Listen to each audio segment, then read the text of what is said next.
Timothy రాసిన 2వ పత్రిక 3వ అధ్యాయము 4వ వచనాన్ని ఈ దినమున చదువుకుందాం.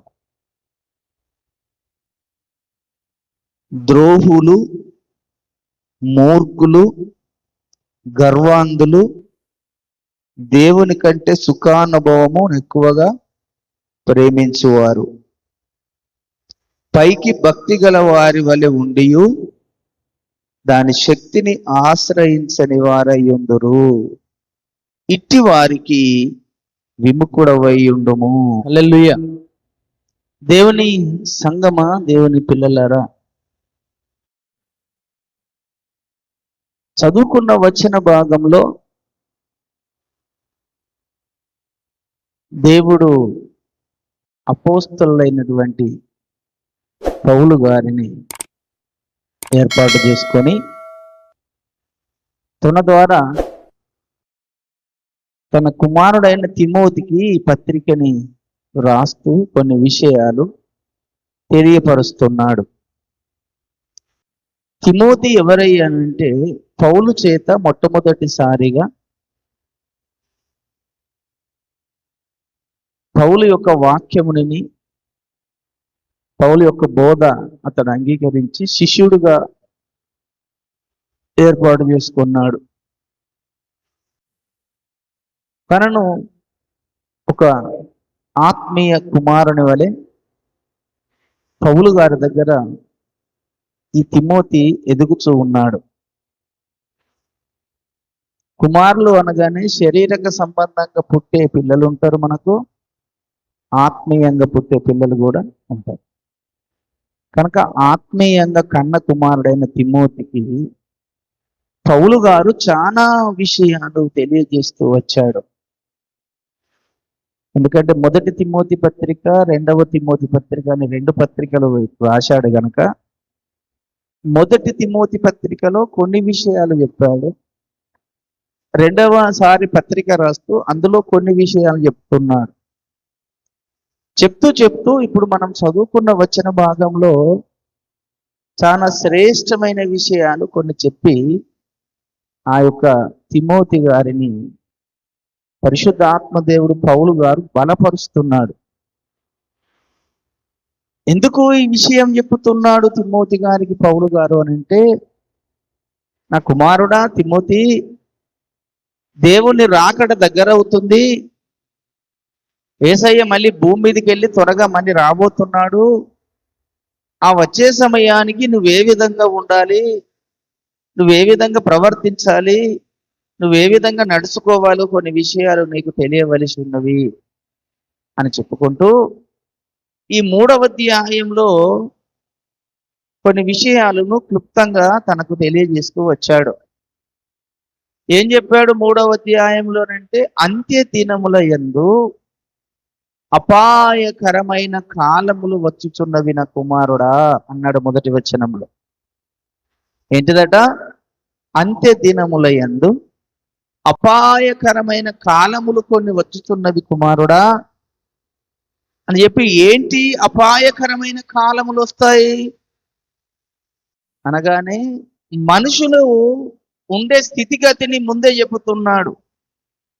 అంత్య దినాలలో మనుషులు ఏ విధంగా మారబోతున్నారు, మనుషులు ఏ విధంగా ఉండబోతున్నారు, మనుషులు ఏ విధంగా ప్రవర్తించబోతున్నారు, అందులో దేవుని పిల్లలు అలేమారు కూడా ఏ విధంగా జీవించబోతున్నారో ఆ అంత్య దినాలలో జరగబోయే విషయాలని ముందుగానే ఈ తిమోతి గారికి చెప్పి ఆయన కొన్ని విషయాలు ముందుగానే వ్రాయించాడు ఈ తిమోతి పత్రికలో.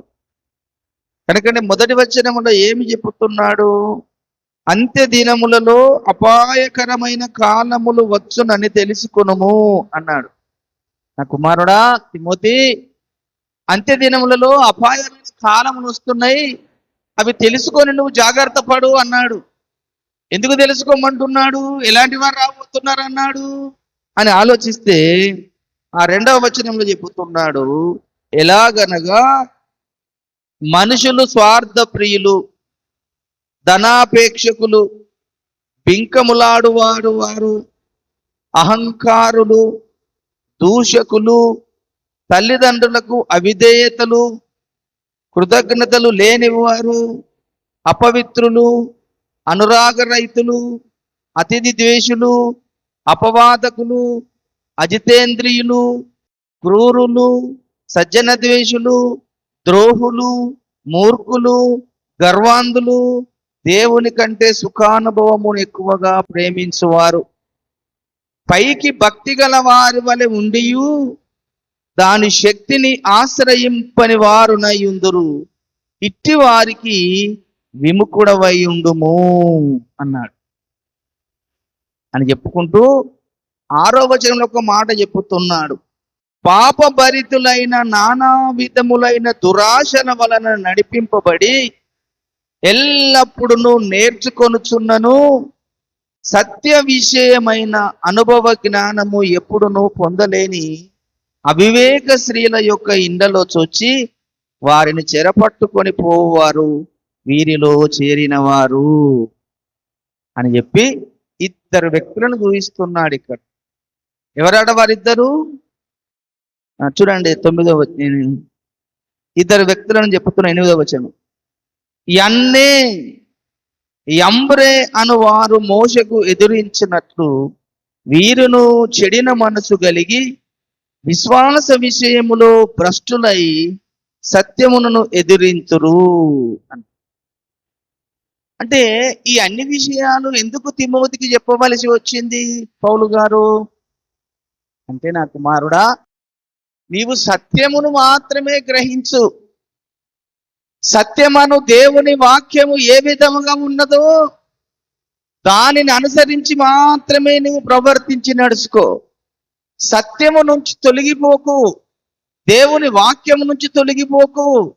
దేవుని వాక్యము ఏ విధముగా ఉన్నదో, నేను నీకు ఏ సంబంధమైన నేను నీకు నా చేతులు నీ మీద ఉంచి నేను నీకు హస్తనిక్షేపణ చేశాను. హస్తనిక్షేపణ చేసిన నాట నుంచి నీకు కలిగిన వరములు ఏ విధంగా కలిగి ఉన్నావో ఆ వరములు కలిగిన నీవు సత్య విషయాన్ని అనుసరించి నడుచుకో. సత్యము నుంచి తొలగిపోకు. నీలో అలాంటి స్వభావము ఉంచుకోవద్దు అని చెబుతున్నాడు. తిమోతికి ఎలాంటి స్వభావం ఉండదట అంటే, గర్వాంధుడవుగా ఉండకు. ఇంకేం చెప్పాడు? అహంకారము గల వాడిగా ఉండకు, దూషకుడిగా ఉండకు, తల్లిదండ్రులకు అవిధేయతలు కలిగి వారు అనేక అలా ఉండకు అని ఈ యొక్క పత్రికని రాస్తూ అందులో చాలా విషయాలు తెలియజేస్తున్నాడు. మొదటిగా, పైకి భక్తి గల వారిగానే కనబడుతుంటారు, కానీ దాని శక్తిని ఆశ్రయించని వారు కూడా రాబోతున్నారు. పేరుకు మాత్రము మనము దేవుని పిల్లలమే, దేవుని క్రైస్తవులమే, కానీ దేవుని శక్తి ఏంటిదో నీవు గ్రహించావా ఎప్పుడైనా? దేవుని సన్నిధి ఏంటిదో నువ్వు అనుభవించావా ఎప్పుడైనా? దేవుడు నిన్ను ఏ విధంగా దర్శిస్తాడో, దేవుని సన్నిధి నీ మీద ఏ విధంగా దిగి వస్తుందో, దేవునితో నువ్వు ఎప్పుడైనా ఆ అనుభవము కలిగి ఉన్నావా? శక్తి లేని వారిగా చాలా మంది ఉంటున్నారు, పైకి భక్తి గల వారుగానే ఉంటున్నారు అంటున్నాడు.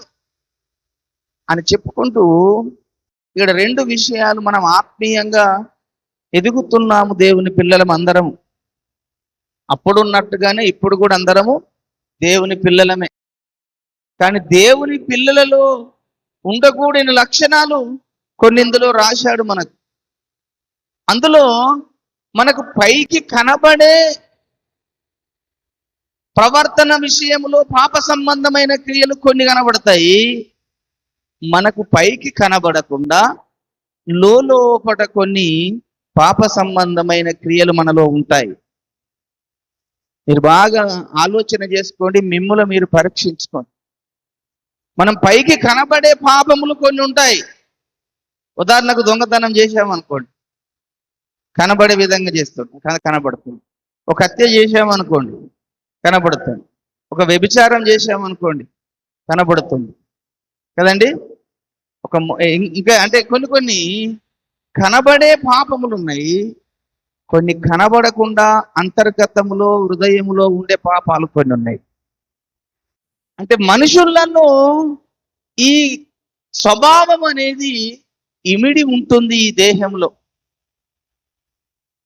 కనుకనే పైకి మాత్రము భక్తి గలవారు అని కనబడుతున్నారు కానీ దేవుని శక్తిని ఆశ్రయించకుండా అందరి మనసులలో, హృదయాల్లో, లోపట్లో కొన్ని పాపములు పెట్టుకొని ఉంటున్నారట. అందులో భయంకరమైన పాపము ద్వేషం అనే పాపం. ఈ ద్వేషం అనే పాపము చాలా భయంకరమైనది. ఈ ద్వేషం అనే పాపము ఎక్కడి నుంచి ఆరంభమైనది? ఎక్కడి నుంచి ద్వేషం వచ్చేసింది? ద్వేషం వేరు, కోపం వేరు. కోపం అనేది క్షణికం మాత్రమే ఉంటుంది. ఉదాహరణకు ఒక తప్పు చేసినప్పుడు ఒక వ్యక్తిని మనం కొడతాం, ఆ కోపం వచ్చి కొడతాం, అంతటితో ఆ కోపం పని అయిపోతుంది. కానీ ద్వేషం అనేది కాదు, ద్వేషం అనే పాపము అలాగ అయిపోయేది కాదు. ఆ ద్వేషము లోపట ఎప్పటికీ మనని కొరికేసే విధంగా ఆ ద్వేషము నిండుకొని ఉంటారట. అది ఎప్పటికీ అది ద్వేషం అనేది మనిషిలో నిరంతరము దాన్ని పెట్టుకొని ఉంటున్నాడు. ఈ ద్వేషం అనే పాపము ఎక్కడికి వెళ్ళి వచ్చేసింది? కొన్ని లేఖనాలలో ద్వేషానికి సంబంధించిన విషయాలు పరిశుద్ధ గ్రంథములో అక్కడక్కడ మనకు చాలా కనబడ్డాయి. ఏ వ్యక్తిలోనైతే ఒక ద్వేషం అనే పాపము ఏ విధంగా పనిచేస్తుందో లేఖనాల్లో కొన్ని విషయాలను మనము నేర్చుకుందాము కదండి. కనుక ఈ ద్వేషం అనేది ఎక్కడి నుంచి ఆరంభమైనది? ఈ ద్వేషానికి మూల కారకుడు ఎవరు? ఈ భూమి మీద మొదటిగా ద్వేషించిన వ్యక్తి ఎవరు? ఎవరిలో నుంచి ద్వేషం పుట్టింది అని అంటే, మొట్టమొదటిసారిగా ద్వేషము, కోపము రెండు కలిగిన వ్యక్తి ఒక వ్యక్తి ఉన్నారు. ఎవరు? కయ్యూను అనే వ్యక్తి. ఆదికాండము 4వ అధ్యాయంలో ఆ వచనం చూడండి. కోపముతో పాటు ద్వేషము రెండు కలిగి ఇతనిలో పని చేస్తున్నాయి ఆ దినమున. ఎందుకు? ఆదాము అవ్వలకు మొదటిగా పుట్టిన సంతానమే ఈ కయ్యూను.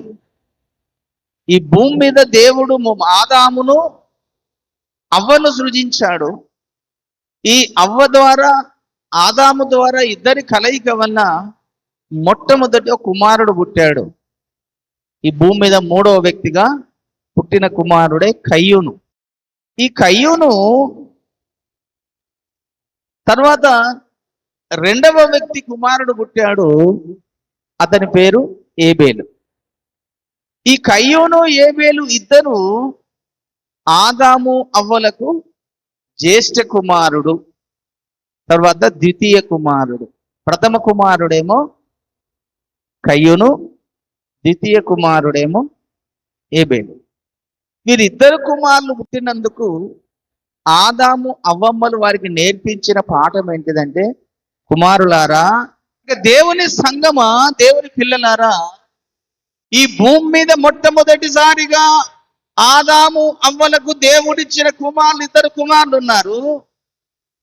మొదటి ప్రథమ కుమారుడు, ద్వితీయ కుమారుడు. ప్రథమ కుమారుడు కయ్యూను, ద్వితీయ కుమారుడు ఏబేలు. వీరిద్దరిని దేవుడు వారికి ఇచ్చినప్పుడు అవ్వమ్మ వారికి మంచి ఉపదేశం చేస్తుంది. నా కుమారులారా, దేవునితో మేము నడిచాము, దేవునితో మేము గడిపాము, 100 సంవత్సరములు దేవునితో మేము మాటలు విన్నాము, దేవుని స్వరాన్ని విన్నాము, దేవుని చూడగలిగాము. కానీ ఒక రోజు మేము దేవునికి విరోధమైన పాపము చేసి, తప్పిదము చేసి దేవునికి దూరం అయిపోయాము. కనుక మీరు కూడా అలాగ మీ దేవుని దృష్టిలో పాపం చేసి, తప్పిదము చేసి దేవునికి దూరం అయిపోకండి. ఎప్పుడు దేవుడు మీరు కలిసి ఉండాలంటే దేవునికి మీరు ప్రార్థన చేయండి, దేవునికి బలిపీఠం కట్టండి, మీ బళ్ళు దేవునికి అర్పించండి అని ఆ అవ్వమ్మ ఇద్దరు కుమారులకు మంచి ఉపదేశం చేసింది. అప్పుడు ఇద్దరు 2 బలిపీఠాలు కట్టారు. చెరొక బలిపీఠం కట్టారు. కయ్యూను ఒక బలిపీఠం కట్టాడు, ఏబేలు ఒక బలిపీఠం కట్టాడు. కయ్యూను చేసే పని ఏంటిదంటే, తను వ్యవసాయం చేసేటువంటి వాడు. తన పండిన పంటల్లో తీసుకొచ్చి ఆ బలిపీఠం మీద పెట్టి దేవునికి బలి అర్పించాడు. కానీ ఏబేలు తను గొర్రెలను కాసుకునేవాడు కనుక మంచి గొర్రెను తీసుకొచ్చి బలిపీఠం మీద పెట్టి దేవునికి బలి అర్పించాడు. అప్పుడు దేవుడు ఎవరి బలి అంగీకరించాడు? ఏబేలు యొక్క బలిని అంగీకరించాడు, కయ్యూను బలిని అంగీకరించలేదు. ఎందుకు అంగీకరించలేదు? ఇద్దరు ఈక్వల్ గా 2 బలిపీఠాలు కట్టారు కదా, ఇద్దరు దేవునికి సమానంగానే ఉన్నారు కదా, ఇద్దరు దేవునికి విధేయత కలిగి భయము కలిగి దేవునికి బలిపీఠాలు కట్టి ఇద్దరు దేవునికి ప్రార్థన చేస్తున్నారు కదా, అందులో లోపం ఏమై ఉన్నది? ఎందుకు కయ్యూను బలిని దేవుడు అంగీకరించలేదు? ఎందుకు కయ్యూను అర్పణ దేవుడు అంగీకరించలేదు? ఏబేలు అర్పణ ఏబేలు బలిని దేవుడు ఎందుకు అంగీకరించాడు అనంటే, గమనించండి, కయ్యూను అర్పించిన అర్పణ మంచిదే గాని ఆ కయ్యూను అర్పణలో జీవముకు సంబంధించిన జీవము లేదు. నిర్జీవమైన వస్తువులు తీసుకొచ్చి ఆ బలిపీఠం మీద పెట్టాడు. ఏబేలులో అర్పించిన అర్పణలో జీవమున్నది, అంటే ప్రాణమున్నది. ఆ ప్రాణం ఉన్నటువంటి దానిని దేవుడు అంగీకరించాడు. ప్రాణం అనగా ఎక్కడ ఉంటది? రక్తములో మనకు ప్రాణం ఉంటదటండి. మానవుని యొక్క ప్రాణం ఎక్కడ ఉంటదంటే రక్తంలోనే ప్రాణం ఉంటది అన్నాడు. కనుక ఏబేలు యొక్క బలిలో జీవమున్న వస్తువును అర్పించాడు, ప్రాణమున్న వస్తువును అర్పించాడు కనుక అప్పుడు దేవుడు ఏబేలు బలిని అంగీకరించాడు. అందులో ప్రాణం ఉన్నది, కానీ కయ్యూను అర్పించిన అర్పణలో అందులో ప్రాణం లేకుండా నిర్జీవమైన వస్తువుల చేత బలి అర్పించింది. కనుకనే నిర్జీవమైన వస్తువులు ఎప్పుడు దేవునికి ఇష్టమైన బలి కాదు. ఈ నిర్జీవమైన వస్తువులు నువ్వు ఎప్పుడు ఎంత చేసి దేవునికి పెట్టినా దేవుడు దాన్ని యాక్సెప్ట్ చేయడు, దేవుడు దాన్ని అంగీకరించడు. ఈ రోజులలో దేవునికి బలి అర్పించాలని దేవునికి పాపం రకరకాలుగా వంటకాలు చేసి పెడుతున్నారు, పెద్ద పెద్ద లడ్డు చేసి పెడుతున్నారు, స్వీట్లు పెడుతున్నారు, పాయసాలు అండి పెడుతున్నారు, ఎన్నో రకాల బళ్ళు తినాలని చెప్పి అండి పెడితే అందులో ఏమన్నా ప్రాణం ఉంటుందండి? నైవేద్యంలో ప్రాణం ఉంటుందా? పోనీ లడ్డూలు చేస్తే ప్రాణం ఉంటుందా? కొబ్బరికాయల్లో ప్రాణం ఉంటుందా? అంటే ఈ అర్పణ ఎక్కడికెళ్ళి వచ్చిందనంటే కయ్యూను దగ్గర నుంచే వచ్చేసింది. కానీ దేవునికి ఇష్టమైన బలి అర్పణ ఏంటిదనంటే ప్రాణము కలిగినది. అందులో ప్రాణం ఉండాలి, జీవం ఉండాలి. ఆ జీవం కలిగిన బలిని దేవుడు అంగీకరించే పద్ధతి అక్కడి నుంచి ఆరంభమైనది. రక్తములోనే ప్రాణం ఉంటది అన్నాడు. ఆదికాండము 8వ అధ్యాయం అండి. ఇప్పుడు ఆదికాండము 9వ అధ్యాయం 3వ వచనం చూడండి. ఆదికాండము 9:3 చదువుతున్నాం. ప్రాణము గల సమస్త చరములు మీకు ఆహారమగును, పచ్చని కూర మొక్కలనిచ్చును వాటిని మీకు ఇచ్చి ఉన్న. అయినను మాంసమును దాని రక్తముతో మీరు భుజింపకూడదు, రక్తమే దాని ప్రాణము. మరియు మీకు ప్రాణమైన మీ రక్తమును గూర్చి విచారణ చేయుదును, దాని గురించి ప్రతి జంతువును నరులను విచారణ చేయుదును. ప్రతి నరుని ప్రాణమును గూర్చి వాని సహోదరుని విచారణ చేయుదును. నరుని రక్తమును చిందించు వాని రక్తము నరుని వలనే చిందింపబడును. ఏలయనగా దేవుడు తన స్వరూపమందు నరుణ్ణి చేసెను. రక్తమును బట్టి నేను మీకు విచారణ చేస్తాను, రక్తమును బట్టి నేను మీకు తీర్పు తీరుస్తాను. కనుక రక్తము అనేది ఎవరైతే చిందించబడకూడదు, రక్తమే దాని ప్రాణము అన్న. లేవి కాండము కూడా చూడండి. ఇప్పుడు ఇంకొక మాట కూడా లేవి కాండము, అందరూ కూడా తీయండి, 17వ అధ్యాయము 11వ వచనం.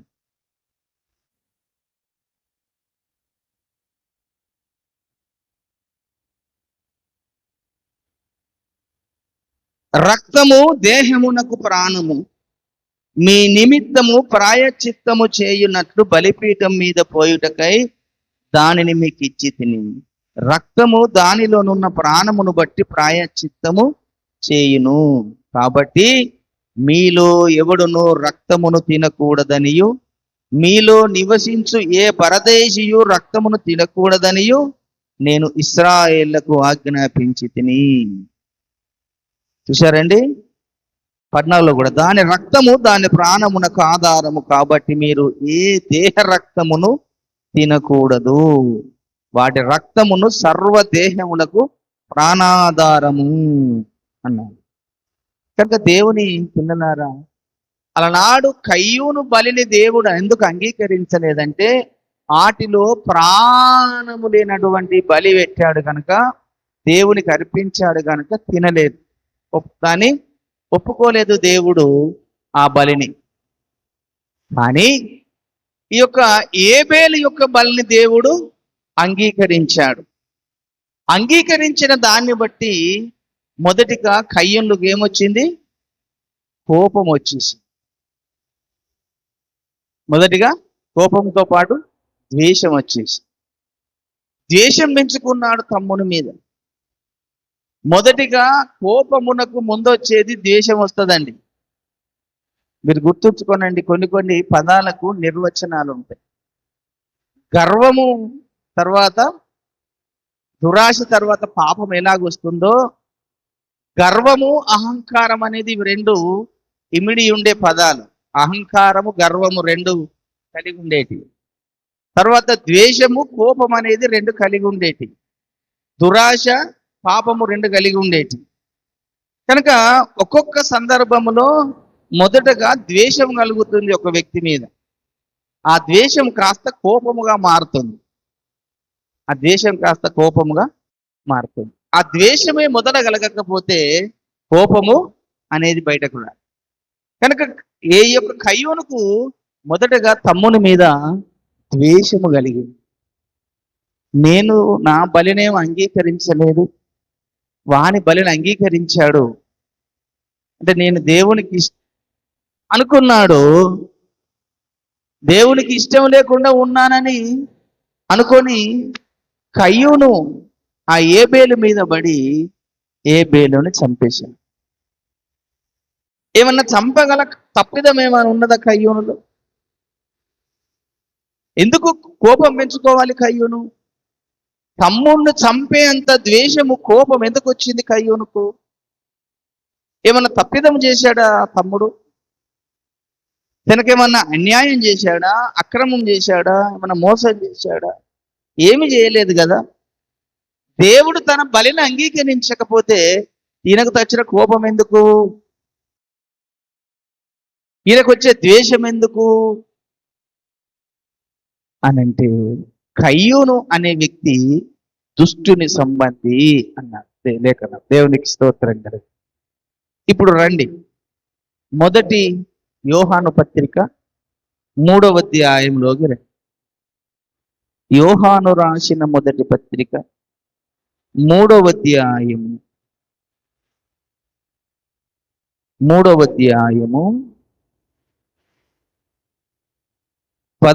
వచనము చదువుతున్నా. మనమొకనినొకడు ప్రేమింపవలెననున్నది మొదటి నుండి మీరు వినిన వర్తమానమే కదా. మరియు కయ్యూను వంటి వారమై ఉండరాదు.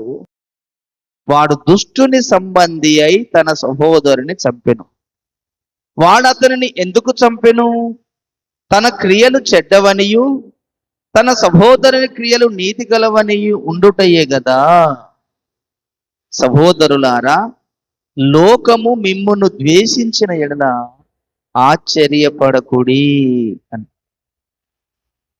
ద్వేషం తన సహోదరుని క్రియలు మంచి క్రియలు, కయ్యూను క్రియలు చెడ్డ క్రియలై తిరిగి నా సహోదరుడు నా తమ్మును బలిపీఠము కట్టి దేవునికి ప్రార్థిస్తే వాని ప్రార్థన ఏమో దేవుడు విన్నాడు, నా ప్రార్థన వినలేదని మొదటగా ద్వేషం పెంచుకొని ఆ ద్వేషం కాస్త కోపముగా మారి ఆ కోపము పరిపక్వమై మరణమును చేసేంత పనికి తీసుకొచ్చి పెట్టి మొదటగా పుట్టింది ఏంటిది? ద్వేషము. ద్వేషం తర్వాత కోపము. ఆ కోపము క్రియదాల్చి ఆ తమ్ముడిని చంపే స్థితికి తీసుకొచ్చి. కనుక మనుషులలో కొన్ని సందర్భాలలో ఎవరి మీద ఎప్పుడు ద్వేషం ఏ విధంగా పుడుతుందో ఎవరికి తెలియదు. కానీ ఆ ద్వేషం అనేటువంటి ఒక మహా భయంకరమైనటువంటి చెడ్డ క్రియ ఈ ద్వేషం అనేది. ఈ ద్వేషం అనేది మొదటిగా పరలోకంలో ఆరంభమైనది. పరలోకంలోనే ద్వేషం ఆరంభమైనది. పరలోకంలో ద్వేషాన్ని పెంచుకున్న వ్యక్తి ఎవరు? పరలోకములో ద్వేషాన్ని పెంచుకున్న వ్యక్తి ఎవరయ్యా అని అంటే వేకువ చుక్క అన్నాడు, లూసిఫర్ అన్నాడు. ఈ లూసిఫర్ కాస్త సాతానుగా మారక ముందు ఉన్న పేర్లు అవి. సాతానుగా మారిన తర్వాత వానికి ఉండే పేర్లు వేరు, సాతానుగా మారక ముందు తనకున్న పేర్లు వేరు. సాతానుగా మారక ముందు ఉన్న పేర్లలో వేకువ చుక్క అతని పేరు, తర్వాత లూసిఫర్ అతని పేరు. కనుక వాడు మొదటిగా ద్వేషాన్ని పెంచుకుంటూ వచ్చాడు. ఎవరి మీద పెంచుకున్నాడు ద్వేషాన్ని? ఎవరి మీద ద్వేషాన్ని పెంచుకున్నాడు? దేవుని మీద పెంచుకున్నాడా? దేవుని కుమారుని మీద పెంచుకున్నాడా? ఇప్పుడు చెప్పాలి. దేవుని మీద ద్వేషాన్ని పెంచుకున్నాడా? దేవుని కుమారుని మీద ద్వేషాన్ని పెంచుకున్నాడా?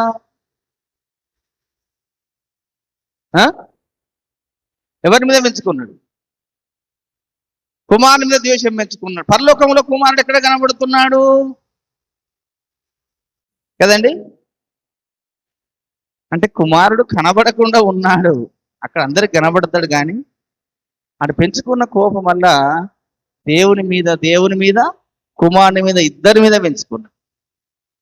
ఎందుకు దేవుని మీద పెంచుకోవాల్సి వచ్చింది అనంటే, దేవుడు విశ్వాన్ని చేసి ఆ విశ్వములో ప్రపంచాలను నిర్మించి ఆ ప్రపంచాలకు వెళ్తున్న సందర్భంలో ఎప్పటికీ ఇద్దరిని వెంట పెట్టుకొని వెళ్ళేటువంటి వాడు. ఎవరిని? లూసిఫర్ని. ఆ తర్వాత కుమారుని కూడా అప్పుడప్పుడు తీసుకెళ్ళేటువంటి వాడు. ఆ వెళ్తున్న సందర్భంలో ఒకరోజు ఆ ఇరువురి మధ్యన ఒక సంభాషణ జరిగింది. ఏంటిది అని అంటే, అది అద్భుతంగా సంభాషణ. తండ్రి నేను ఎప్పటికీ నీతోనే వచ్చి నీ సేవ చేస్తున్నా, నువ్వు చెప్పిందని నేను నేను చేసుకుంటూ వస్తున్నా కదా, నీతో పాటు అన్ని లోకాలకు వస్తున్నా, అన్ని ప్రాంతాలకు వస్తున్నా, నీవు నాకు చక్కటి జ్ఞానం ఇచ్చావు, చక్కటి అధికారం ఇచ్చావు, మంచి అభిషేకాన్ని ఇచ్చావు. తర్వాత ఆ యొక్క కొత్త లోకాలలో, కొత్త ప్రపంచాలలో నువ్వు నిర్మించబోతాను అన్నావు కదా, ఆ నిర్మించబోయేటప్పుడు నన్ను అధికారిగా చేస్తావా అని అడిగాడు. అప్పుడు అన్నాడు తండ్రి, లేదు కుమారుడా, నీవు కాదు, మీ అన్నటువంటి నా జనితైక కుమారుడు ఉన్నాడు, ఆ జనితైక కుమారుడే ఆ రాబోయే కొత్త లోకాలలో, కొత్త ప్రపంచాలకు ఆయనే అధిపతిగా ఉంటాడు అని చెప్పాడు తండ్రితో. అప్పుడు వానిలో ఒక ద్వేషం పెరిగి, నేనేమో నీకు పాదసేవ చేయ, నువ్వు ఎక్కడికి రమ్మంటే నేను నీతో రావాలి, నేను నీతో వస్తే నీతో నుండి నేను నీ పాదసేవ చేస్తే ఏమి పని చేయకుండా అక్కడెక్కడో నీ కుమారుడు జనితైక కుమారుడు అన్నావు కదా, ఆయనకేం అధికారం ఇస్తావా? కనుక నీ కుమారునికి అధికారము రాకుండా నేను చేస్తాను, తర్వాత నీవు ఆ పని జరిగించకుండా చేస్తానని ఇరువురి మీద కూడా వాడు ద్వేషం పెంచుకున్నాడు. అప్పుడే యేసయ్య మీద ద్వేషం పెంచుకున్నాడు, తండ్రి మీద ద్వేషం పెంచుకున్నాడు. అది ఏ విధంగా ఇస్తావో నేను చూస్తా. నువ్వే విధంగా భూగ్రహాన్ని తయారు చేస్తానన్నావు కదా, కుమారుని కొరకు వివాహం చేయడం, చక్కటి కన్యకను నువ్వు భూమి మీద తయారు చేస్తానన్నావు కదా, ఆ భూమి మీద మానవ జాతి ఏ విధంగా నీ కుమారునికి పరిశుద్ధ స్త్రీగా, పరిశుద్ధ వ్యక్తురాలుగా, భార్యగా తయారవుతుందో నేను చూస్తానని తన మనసులో ఒక ద్వేషాన్ని అక్కడ పెంచుకున్నాడండి మొదటి. కనుకనే మొదటి మనుషుని పాపములో పడేస్తే ఇంకా పుట్టబోయే మనుషులందరూ పాపములోనే పుడతారన్న కోణంలో ఆదాముని మొదటి మనుషుని పాపములో పడేశాడు. ఆదాముకు పుట్టే సంతతంతా మానవ జాతంతా పాపములో పుడతారు గనక, పాపములో జీవిస్తారు గనక, పాపము చేసేవాడు తన కుమారునికి భార్యగా పనికిరాడు గనక, యోగుడుగా ఉన్న అర్హత ఉండదు గనక, పాపం చేయవాడు పరలోకానికి పోడు గనక ఆ పాపాన్ని నేను చేపిస్తా అని మొదటి మనుషుడైన ఆదామునే పాపములో పడేశాడు. కనుకనే పాపము అతని ద్వారానే లోకంలోకి వచ్చేసింది. మనుషులందరూ కూడా పాపములోనే పుడుతున్నారు అన్నాడు. అందుకని మనుషులందరూ ఏ విధంగా పుడుతున్నారట? పాపములోనే పుడుతున్నారు, పాపములోనే జీవిస్తున్నారు అన్నాడు. కీర్తన 51:5 అదే మాట చెప్తారు చూడండి. కీర్తన గ్రంథము 51 కీర్తన 5వ వచనంలో, నేను పాపములో పుట్టిన వాడను, పాపములోనే నా తల్లి నన్ను గర్భము ధరించెను. కనుక ఇలాగూ పుట్టకంత మానవుడు పాపములోనే పుడుతుంది కనుక, పాపములోనే జీవిస్తున్నాడు కనుక, ఈ పాపం చేసిన వాడు పరలోక రాజ్యానికి వెళ్ళాడు. దేవునికి భార్యగా ఉండడానికి ఒప్పుకోడు, దేవుని పట్టణానికి వారసులు కానేరాడు అన్న కోణములో వాడు మొదటిగా దురాశ కలిగి ఉన్నాడు దేవుని మీద. ఒక దురాశ, చెడ్డ ఆశ. దురాశ అంటే చెడ్డ ఆశ కలిగి పెట్టుకున్నాడు. ఆ స్వభావం అనేది అక్కడి నుంచి ఆరంభమై ఆ యొక్క మొదటి మనుషుడు ఏ విధంగానైతే పాపం చేయడం మొదలు పెట్టాడో, ఆ పాపంలో పుడుతున్న ప్రతి మనుషునికి వారి గుణ లక్షణాలన్నీ కూడా పాపములోనే ఇమిడి వస్తున్నాయి. అందులో ఏమేమి వస్తున్నాయి? ఇప్పుడు చూడండి, గలతీ పత్రిక 5వ అధ్యాయము 19వ వచనం. గలతీ పత్రిక 5:19 చెప్తాడు.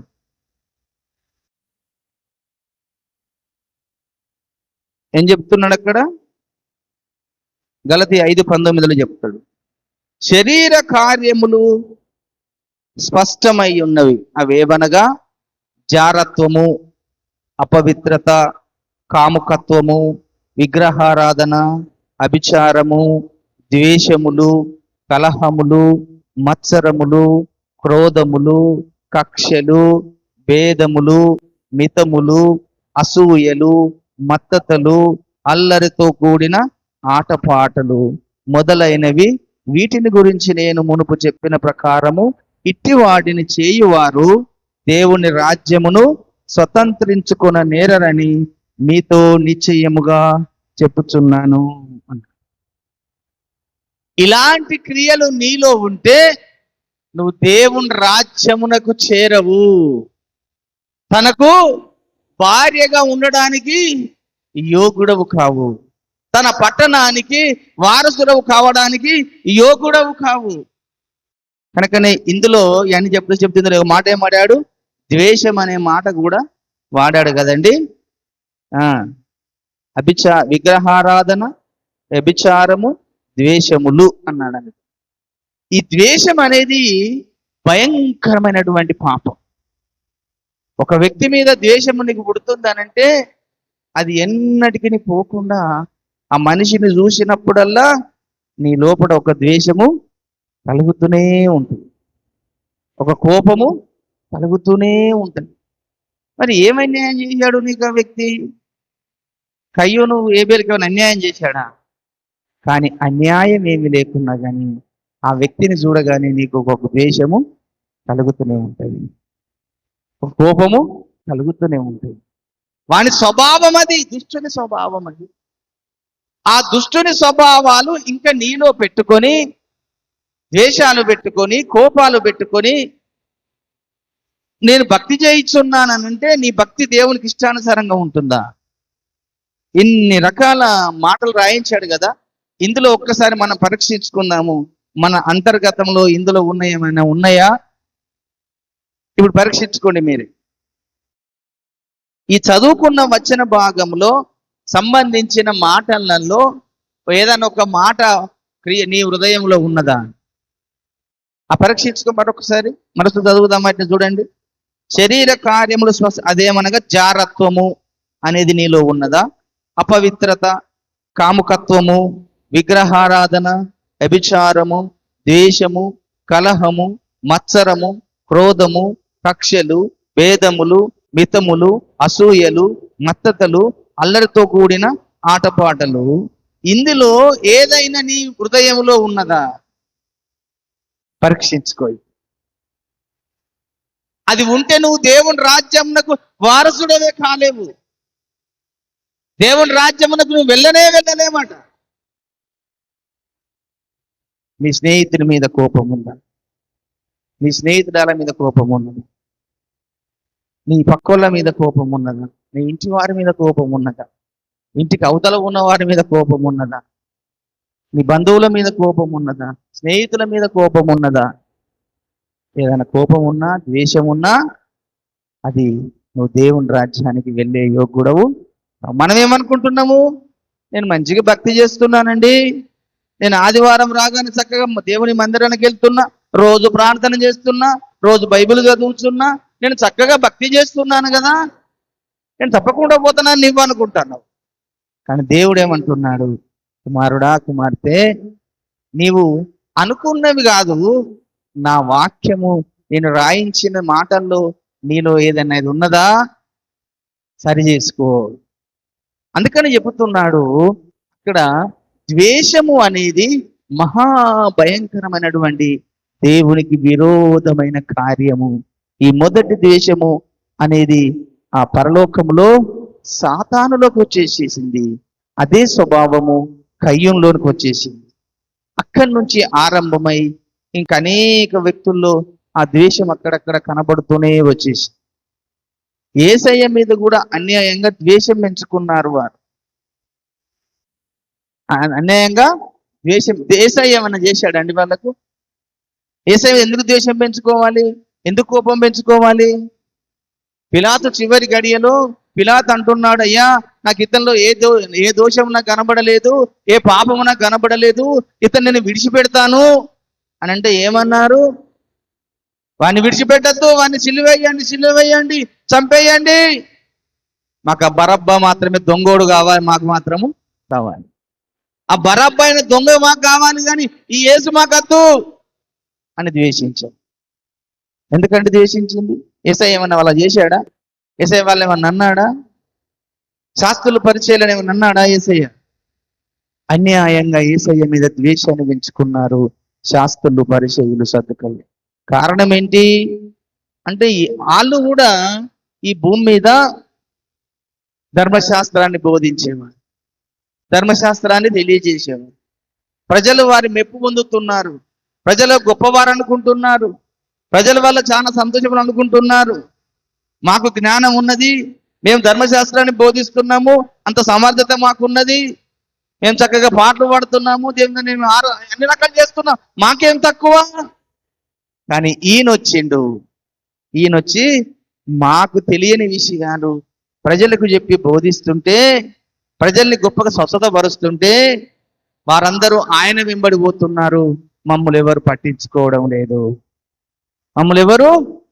మాకెవరు పట్టించుకోకుండా, మా మాట వినకుండా ఆయన్ని వెంబడిస్తున్నారు కనుక ఆయనని చంపేయాలి. అది ద్వేషం వారి, అది కోపం వారి. చూడండి, ఆ సందర్భం ఒక విషయాన్ని గుర్తు చేస్తున్నాను. మత్తయి సువార్త 12వ అధ్యాయంలో ఒక సందర్భం కనబడుతుంది. ఏంటి సందర్భము? యేసు ప్రభు ఒక మూగవాణ్ణి, చెవిటివాణ్ణి బాగు చేశాడండి. ఈ 12వ అధ్యాయంలో ఒక వ్యక్తిని బాగు చేశాడు. ఒక మూగవాణ్ణి చెవిటివాణ్ణి బాగు చేశాడట. 26వ వచనం చదువుతున్నాను, పోనీ 24 నుంచి చదువుతున్నాను. పరిసయ్యులు ఆ మాట విని, వీడు దయ్యములకు అధిపతి అయిన బయల్జెబూలు వలన దయ్యములను వెళ్ళగొట్టుచున్నాడు గాని మరి ఒకని వలన కాదనిరి అన్నాడు. యేసుప్రభు చేసిన పని ఏంటిది? ఇక్కడ ఒక దయ్యమును వెళ్ళగొట్టాడు. ఎలాంటి దయ్యం అది? మూగ దయ్యం. అంటే ఆ పిల్లోనికి మాటలు రాకుండా అతడు ఉన్నాడు కనుక, మాటలు రాకుండా ఉన్నటువంటి వ్యక్తిని యేసయ్య దగ్గరికి తీసుకొచ్చారు కనుక యేసయ్య వారికి ప్రార్థన చేసి ఆ మూగ దయ్యాన్ని కాస్త వెళ్ళగొట్టిండు. ఆయన పనైనా చేసిన దానికి వీళ్ళకి ఎందుకు కోపము? అంటే మేము అలాంటివి చేస్తలేము కదా, మాతో అలాంటివి అయితలేవు, మేము ఏ దయ్యాలను వెళ్ళగొడతలేము, మేము ఏ రోగులను స్వస్థపరుస్తలేము, కానీ మేము జ్ఞానవంతులం, కానీ మేము ధర్మశాస్త్రాన్ని బోధించేవారం, కానీ మేము ప్రజలకు సేవ చేసేవారం అనుకుంటూ వారిలో ఒక రకమైన ద్వేషము లోపల పెట్టుకొని ఉన్నారు. యేసయ్య చేసిన పని వాళ్ళు చేస్తలేరు కనుకనే 22 చదువుతున్న చూడండి. అప్పుడు దయ్యము పట్టిన గుడ్డివాడును మూగవాడునైన ఒకడు ఆయన యుద్ధకు తేబడెను. ఆయన వారిని స్వస్థపరిచినందున ఆ మూగవాడు మాట్లాడుట శక్తియు చూపు గలవాడాయను. అందుకు ప్రజలందరూ విస్మయం ఉంది, ఈయన దావీదు కుమారుడగు కాడా అని చెప్పుకొనుచుండిరి. ఆ మాటలు చెప్పుకుంటున్నారు, ఇతడు దావీదు కుమారుడు మనం అనుకున్నాం కదా ఇన్నొత్తులు, ఇతడు దావీదు కుమారుడు కాడా ఏంటి అని అనుకుంటే, అప్పుడు ఆ మాట ప్రజలందరూ అనుకున్న మాటని అక్కడున్న పరిసయ్యులు కొంతమంది గుంపిన్నారు. మీరేమనుకుంటున్నారు? వీరు దావీదు కుమారుడు ఎందుకైతాడు? వీడు దయ్యములకు నిలయమై ఉన్నాడు, వీడు దయ్యములకు అధిపతి అయి ఉన్నాడు కనుకనే ఆ దయ్యమును బట్టి వీడు దయ్యం నిలగొడుతున్నారు అన్నారు, దేశం పెంచుకున్నారు. దానికి దీనికి ఏమైనా సంబంధం ఉన్నదా? ప్రజలు అనుకుంటే ప్రజలందరూ ఇతరుని వెంబడిస్తున్నారు, మమ్మల్ని ఎవరు వెంబడిస్తలేరు, మా మాట ఎవరు వింటలేదు, ఆయన మాటే వింటున్నారని తెలియకుండానే ఒక ద్వేషము వారిలో పెంచుకొని యేసయ్య మీద ఆ ద్వేషాన్ని నూరిపోస్తూ వీడు దయ్యములకు నిలయమై ఉన్నాడు, దయ్యములకు అధిపతి అయి ఉన్నాడు. ఆ దయ్యం పేరు ఏంటిదట?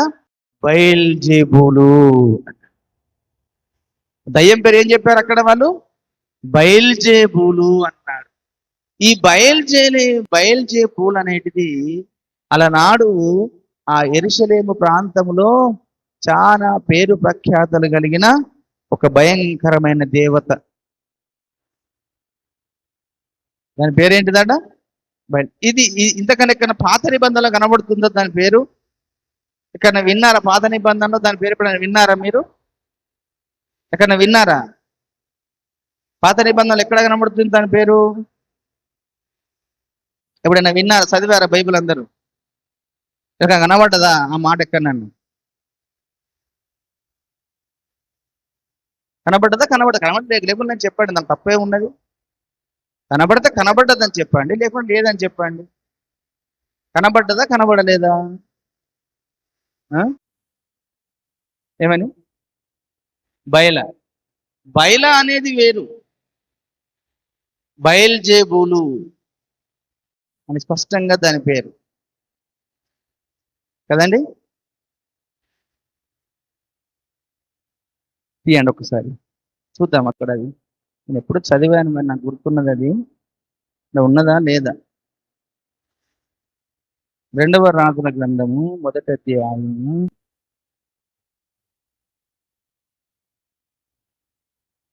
2వ రాజుల గ్రంథము 1వ అధ్యాయము 3వ వచనం చదవండి. యెహోవా దూత ఇప్పియుడైన ఏలియాతో ఇలాగు చెప్పి సెలవిచ్చెను, నీవు లేచి షోమ్రోను రాజు పంపిన దూతలను ఎదుర్కొనబోయి తనము, ఇశ్రాయేలు వారితో దేవుడు ఉన్నాడు లేడనుకొని ఎక్రోను దేవత అయిన బయల్జెబూలు నొద్ద మీరు విచారించబోచున్నారా? ఏం పేరట ఆయన పేరు?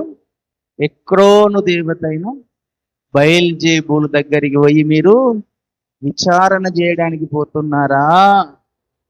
షామ్రోనులో యెరూషలేములో దేవుడు లేడనుకుంటున్నారా మీరు అన్నాడు. అంటే అక్కడ వారికి పేరు ప్రఖ్యాతలు కలిగినటువంటి పేరు కలిగిన ఆ దేవత పేరు బయల్జెబూలు. కనుక ఆ మాటని శాస్త్రులు పరిశీలన తీసుకొచ్చి ఎక్కడ పెడుతున్నారు? యేసు ప్రభుత్వం అంటున్నాడు, ఆ బయల్జెబూలును బట్టే వీడు బయల్జెబూలుకు అధిపతి అయి ఉన్నాడు, కనుకనే దాన్ని బట్టి వీడు అద్భుతాలు చేస్తున్నారని ద్వేషం పెంచుకుంటున్నారు. అందుకు మళ్ళీ ప్రభు ఏమన్నాడు? సరేనయ్యా, నేనంటే మీరు నన్ను అంటున్నారు కదా, మరి మీ కుమారులు దేన్ని బట్టి ఎల్లగొడుతున్నారో చూడని ఓ చక్కటి సాతాను రాజ్యమును ఏ విధంగా కూల్చుకోగలడు అన్నాడు. దేవునికి స్తోత్రం కలుగును గాక. చూడండి, ఆ వచ్చిన భాగం చక్కగా మాట్లాడుతున్నాడు. వారి తలంపులు ఎరిగి 25 చదువుతున్నాడు. వారి తలంపులు ఎరిగి వారితో ఇట్లా, నేను తనకు తానే విరోధముగా వేరుపడిన ప్రతి రాజ్యము పాడైపోవు, తనకు తానే విరోధముగా వేరుపడిన ఏ పట్టణమైనను ఏ ఇల్లైనను నిలువదు. సాతానును వెళ్ళగొట్టిన ఎడల తనకు తానే విరోధముగా వేరుపడును. అట్లయితే వాని రాజ్యం ఎలాగు నిలుచును? నేను బయల్జెబూలు వలన దయ్యములను వెళ్ళగొట్టుచున్న ఎడల మీ కుమారులు ఎవరి వలన వాటిని వెళ్ళగొట్టుచున్నారు కాబట్టి వారే మీకు తీర్పరులై ఉందురు అన్నాడు. అని చెప్పి ఏం చెప్తున్నాడు?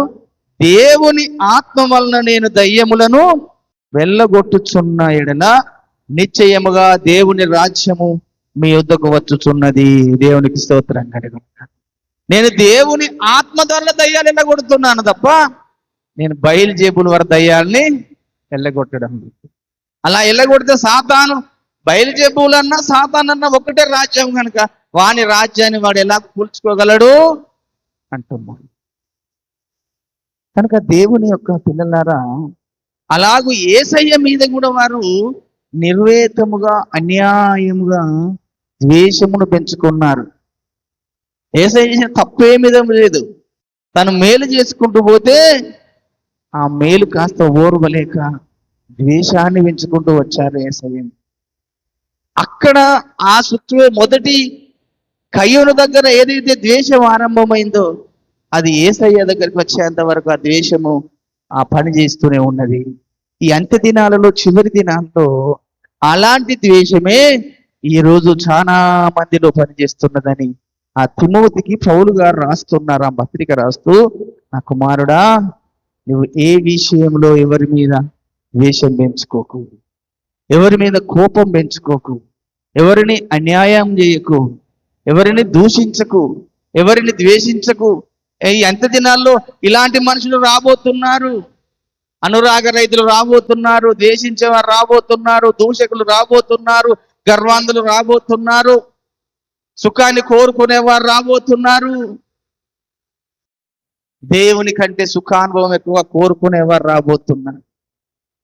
కనుక నీవు జాగ్రత్త పడి ఉండుము నా కుమారుడా. కానీ నీలో అలాంటి స్వభావం ఉంచుకోకు. నీలో ఎలాంటిది? గర్వం అనేది ఉండద్దు, అహంకారం అనేది ఉండద్దు, ద్వేషం అనేది ఉండద్దు, కోపం అనేది ఉండద్దు, ఈర్ష్య అనేది ఉండద్దు.